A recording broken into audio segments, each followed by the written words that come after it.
and welcome to our second compilation of the unseen bits of Series 2 of my TV Burp.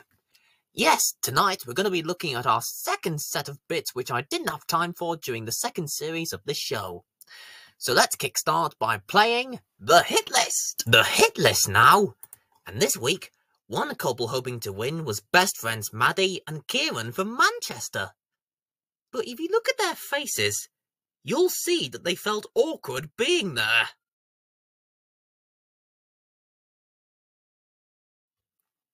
Hi. If we don't win, I will kill you and cringe about this for the rest of my life. Well, you wanted to come on the show. No, I didn't. You did. You're more geeky about music than I am. You like your music too? Yes, but I wouldn't choose it as a specialist subject on Mastermind. We also met siblings Nigel and Maria from Kent, and discovered that Nigel was big into his music.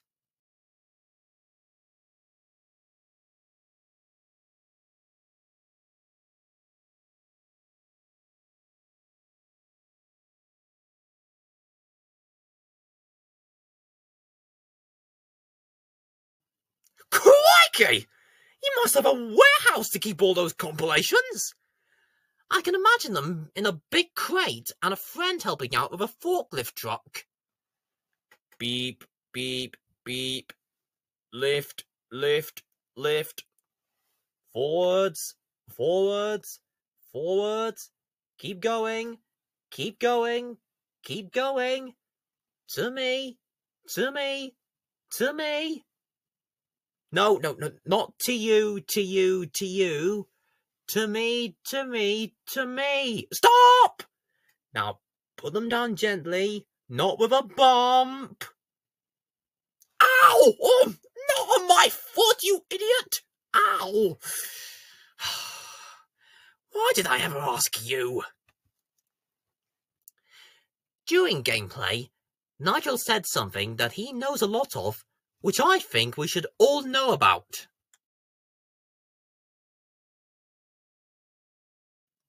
Of course we should know our 80s. 80, 81, 82, 83, 84, 85, 86, 87, 88, 89. Well done, everybody. Now, Marvin and Rochelle got a little personal when they were discussing the ratings of Something to Do in Bed.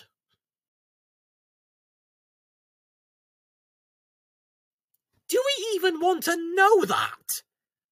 Well, it's too late. We already do. Oh, I've got an idea.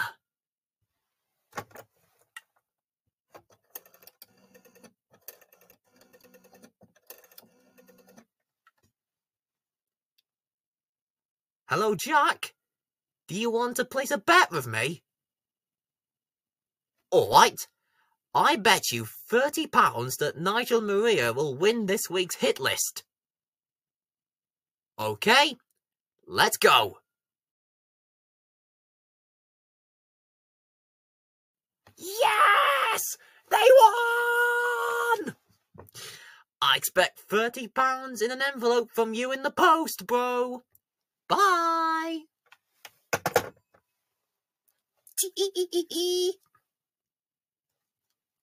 Married at First Sight UK now, and it was the day after Alex and Holly's wedding. And it looked like there was a mix-up with envelopes. They had a BAFTA envelope instead of their honeymoon envelope. We're going to Cillian Murphy? Oh, that reminds me. I've been asked to host the BAFTAs next year, and I thought I'd have a bit of practice with this envelope that they gave me. And the BAFTA for Best Leading Actor goes to the Maldives? Hey? Oh! He must be going to the Maldives while the ceremony is on. No, of course not. Alex and Holly were going to have their honeymoon in the Maldives. But they're going to be disappointed because there was an elephant who did a lot of poos on the beach. Sadly, something was getting under Holly's skin. When she and Alex got to the resort, and while they waited to check in, Alex kicked his feet up on a sofa and went to sleep. He didn't seem all that excited. Well, there's a reason for that. He wanted to go to Pacific Park. I mean, who wouldn't? With all those amusements, games and rides. It's an ideal holiday location that's not in the UK. Then Alex and Holly had a row about tiredness, and Alex went into the villa, leaving poor Holly shocked.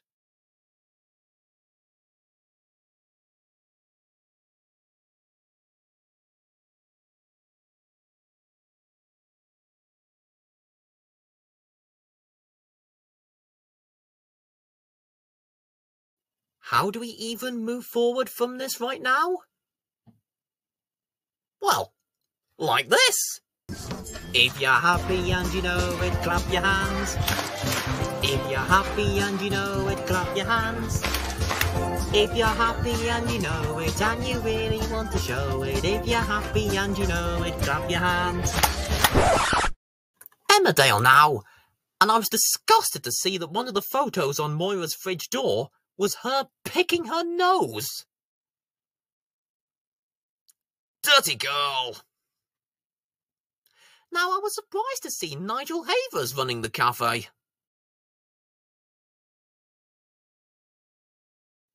Also, I was fascinated to see that one curtain in Wishingwell Cottage was brighter than the other.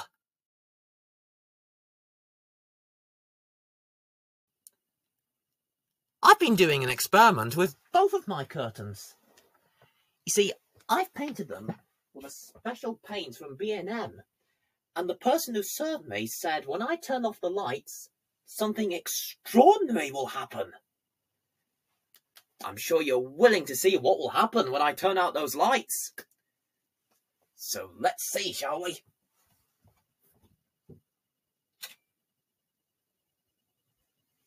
Oh. Okay. Now, I like it, but I wasn't expecting this whole effect to be around the whole studio. I thought it would be just for my curtains. Oh well, I'll turn the lights back on.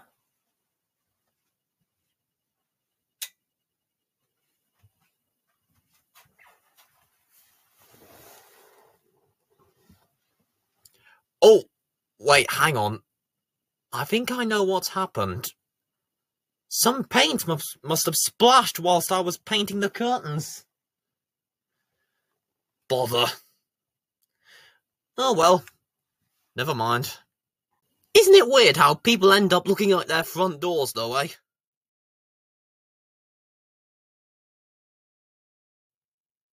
This was Emmerdale, and I was surprised to see Ronnie Ancona appear in the village.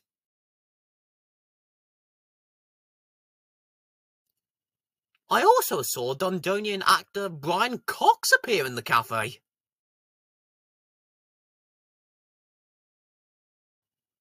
It was interesting to see a banister camouflaging itself with the natural greenery.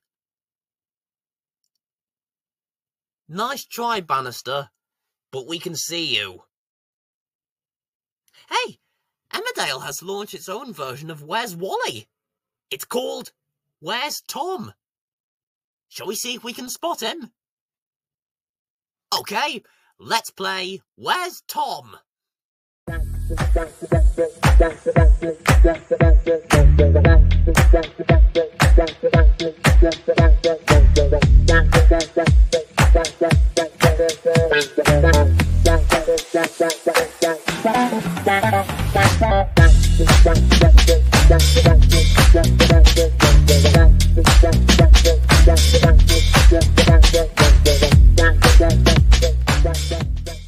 If you found him, well done!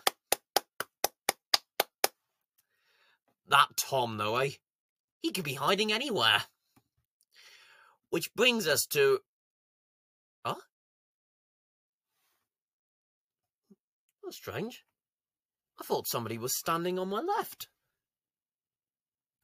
Which brings us to... eh? That's also strange. This time I thought somebody was standing on my right. Which brings us to, I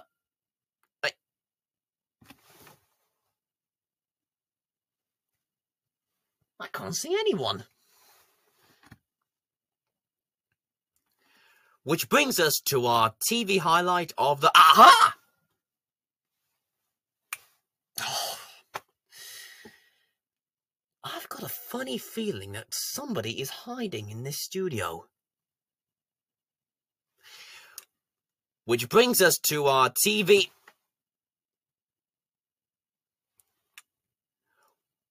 Which brings us to our TV... Ah! Which brings us to our TV highlight of the week.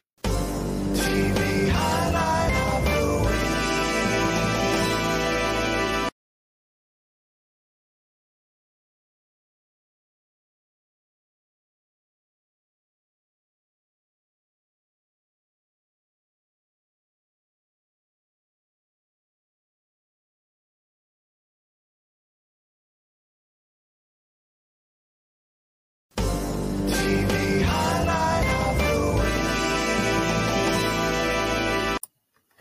I wonder what Jeremy Clarkson will look like in 20 years' time.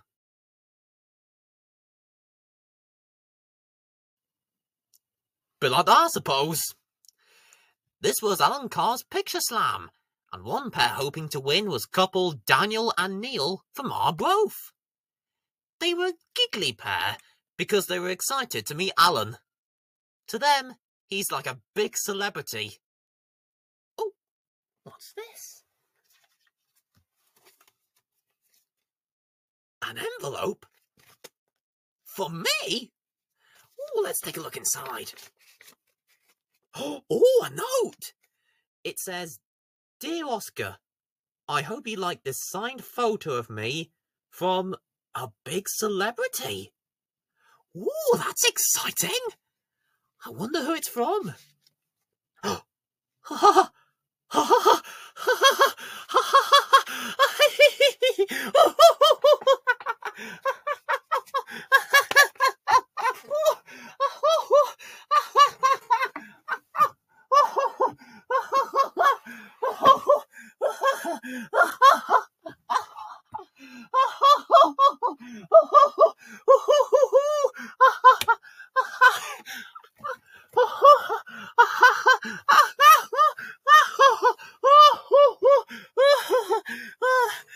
That staff member from the local chipper. Now, I was surprised to see Andy McDowell as a dog pop up. Right, should we have a go at guessing one of the pictures? Okay, see if you can guess who this is. Yes, that's right. It's Carol Kirkwood. Over to Alan to explain what her job is.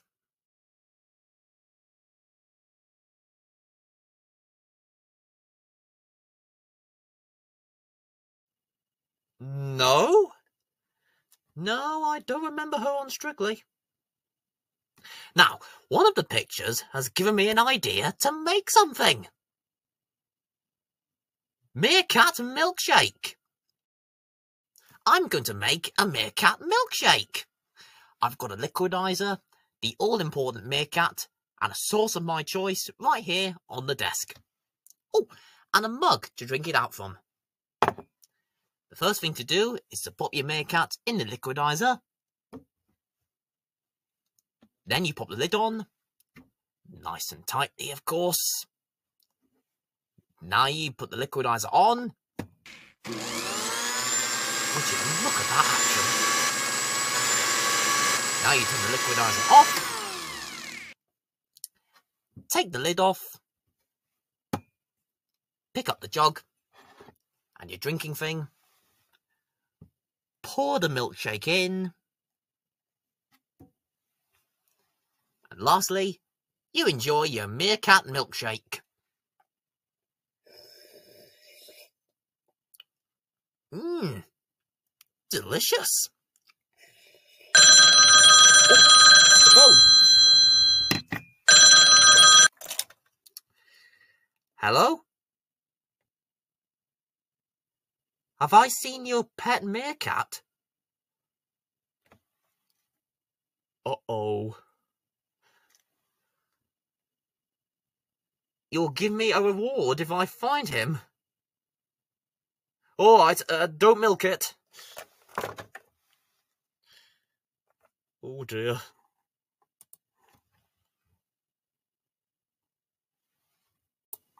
The Great British Bake Off now, and it was Biscuit Week this week. The signature challenge was to make 12 Viennese sandwich biscuits in 2 hours.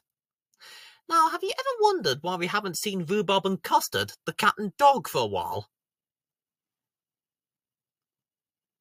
Georgie has turned them into Viennese biscuits! Dear oh dear. Samaya was making swans for her Viennese biscuits. Although she's scared of swans, but she thinks they look cool. So, Samaya, you're scared of swans, but you like them? Golly, that must be awkward. Hello, Samaya. Want to come and see the swans in the park with me? Hello, Noel. Oh, yes, please. I'd love to. When they get there, would you look at those beautiful swans? Yeah, they are beautiful and so cool. Are you sure? You sound scared. That's because I am. I thought you liked swans, Samaya. I do know, but I'm scared of them. Ah! Not the best trip to the park. Now, it sounded like Nellie's biscuits had magic powers. Yeah, when you eat one, you behave like a dog. Oh, thanks, Nellie. Nellie's just popped by with one of her Viennese biscuits. It does look delicious. Let's give it a try.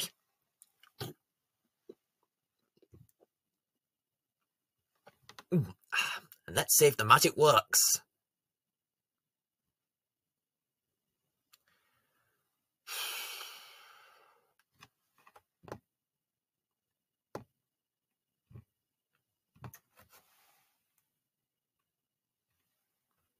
Get on with it! No, I think those biscuits have lost their magic. What? Ruff, ruff, ruff, ruff, ruff, ruff, ruff. Ruff, ruff, ruff, ruff. Ruff, ruff, ruff, ruff.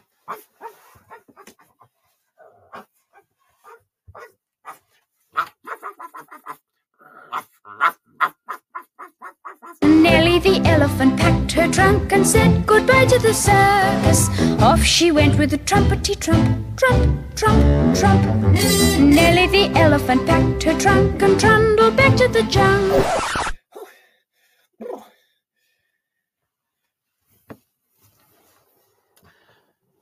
Turns out I was wrong. Those biscuits haven't lost their magic. Kent, the Garden of England now. And we got to see the Waverly, which is the world's last seafaring paddle steamer. It was going en route to Whitstable Harbour to pick up passengers for a once-in-a-lifetime trip. We were reliving the glory days of steam, puffing from Whitstable across Essex before voyaging on up to the Thames into London.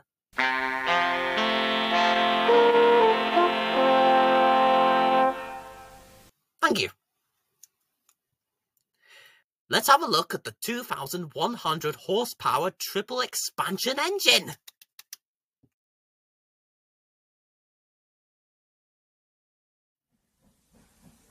If you're wondering what that noise is, we fitted a steam engine here in the studio to see if it powers things up.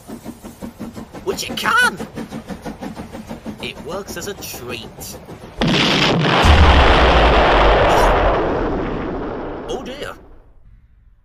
What's happened here? Oh, why did we ever buy this steam engine?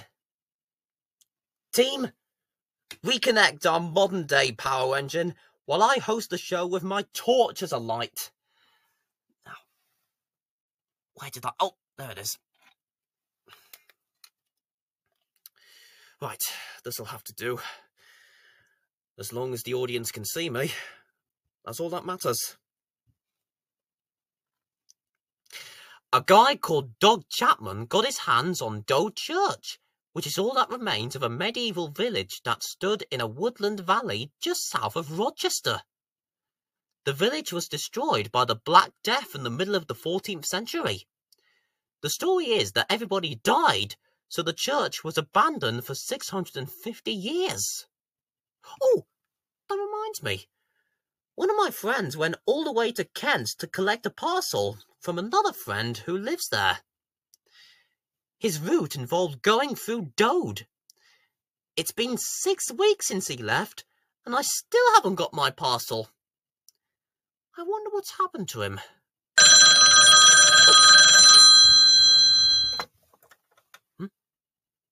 Oh, that's horrible.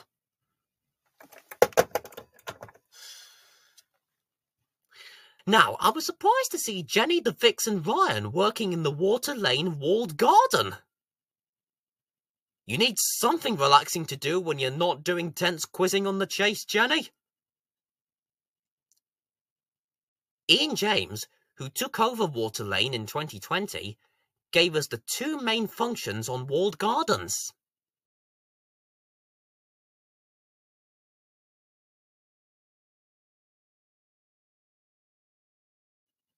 You forgot one extra thing that they keep out, Ian. Nosy neighbours. Imagine this scene. Oi, oi! What are you growing in your garden? Flowers? Raspberries? Potatoes? Oh, I see. You're so busy that you don't have time for talking. I understand. You are so desperate to get something done, you don't let anything else get in your way. You know, I was out with my wife and kids the other day. We went to see Transformers 1 at the cinema, and the kids loved it. You should put it on for your kids if you're looking for a bit of peace. Work has been fine recently. Yes, I've got lots to keep me on my toes. Never short on things to do. There's my job, and there's my workshop where I'm busy constructing all sorts of things. Ah, shut up! You see? Quite annoying. Oh! Hey, the power's back on, ladies and gentlemen! Well done, team. Oh, excuse me one moment. Hello? Oh, hello, Jack. You've got me an all-you-can-eat buffet? Oh, fantastic. What's in it? Yeah, I'll pass, thank you.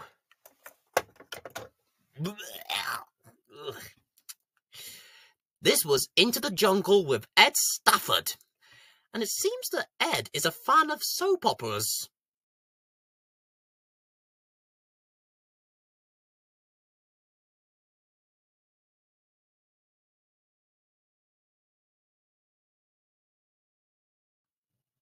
And when there's fighting and violence, it'll be even better.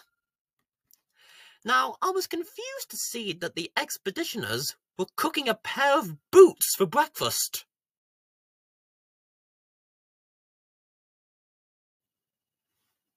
Oh. Oh. Thanks.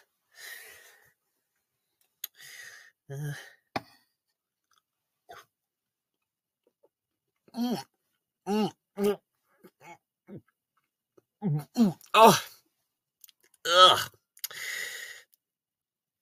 Too chewy. Ugh. Poor Chris Senior, though. The previous day, the heat got to him, so he couldn't come out the following day due to heat exhaustion.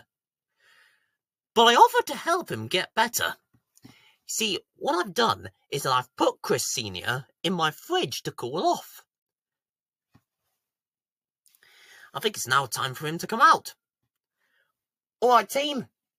Bring Chris Senior out here.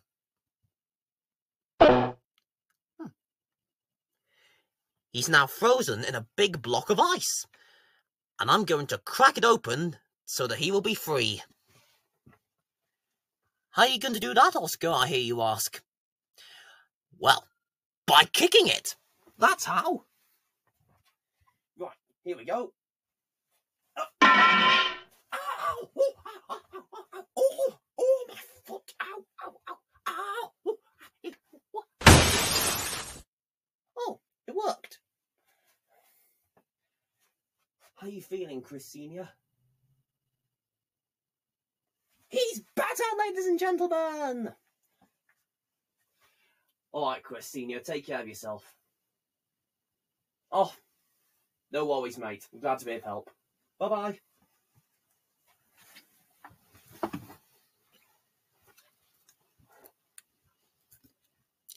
Which brings us to our most misleading description of the week. Most misleading description of the week. Most misleading description of the week. I see no falling rock whatsoever. Anyway, moving on. Ah!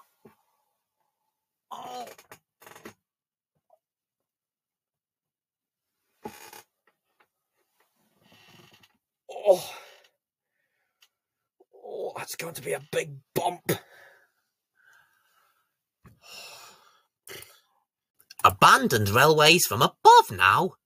And this week, we were in Aberystwyth, a beautiful seaside town in mid-Wales, which is where Duck the Great Western Engine from Thomas and Friends came to work for a while. But when he arrived, the first thing the work people did was give him a new look. Look at him! His shape looks a bit different. His green paint is darker than it was, and his buffers are gone. Engines can't puff without buffers. It's not safe. Dear, oh dear.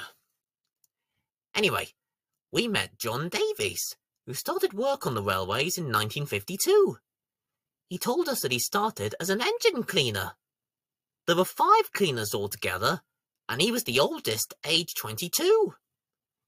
There's another one still alive, and he was 86 this year. The ones who didn't survive got run down by trains. But that's how they wanted to die, so they were chuffed. Oh dear. By 1953, John had become a fireman, responsible for putting out fires and rescuing people in trouble. Yay! I mean, for keeping the fire burning to provide the steam power. We ventured along the Carmarthen line. On its route was Pen Dinas, which is a dominating and ancient hill. Excavations have revealed that Pen Dinas may have inhabited as far back as 700 BC, and that it was used as a hill fort during the Iron Age, some 3,000 years ago. Looking up, travellers along the line couldn't help but notice a strange chimney visible for miles around. Or at least, I think that's a chimney. It's so far away. I need my binoculars for this one. Let's take a look.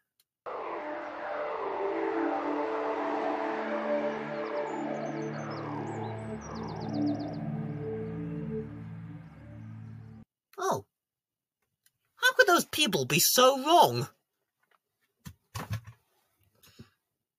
Dogs behaving very badly. Australia now, starring our very own Graham Hall.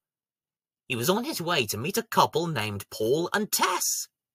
not Claudia, and their chihuahua, Zally, who was causing mayhem by having everything setting her off. From barking at people at the front door, and not just the postie, barking at strangers inside the house, barking at other people with their dogs, unusual things about the local area, basically everything.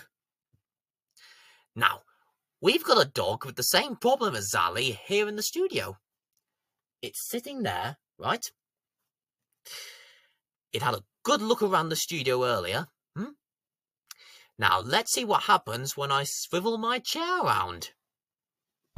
You see? An awful racket. But if I swivel it back round again...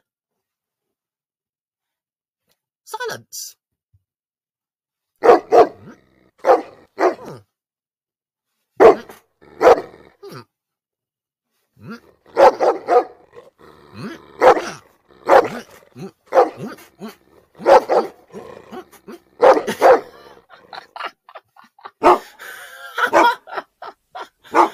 Oh, that was fun. Oh, I can't stop.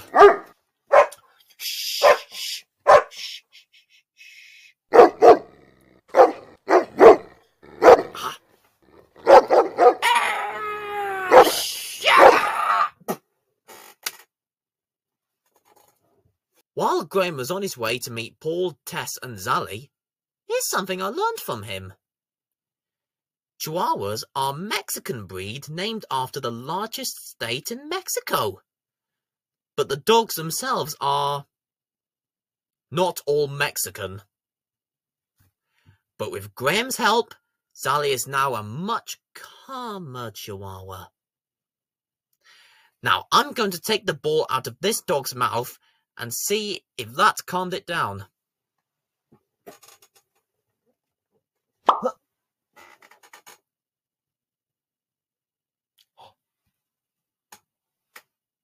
Hooray! Go me and go Graham! Aww, I love a happy ending.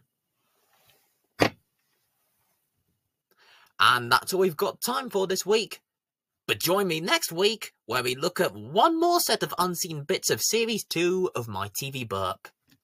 Good night!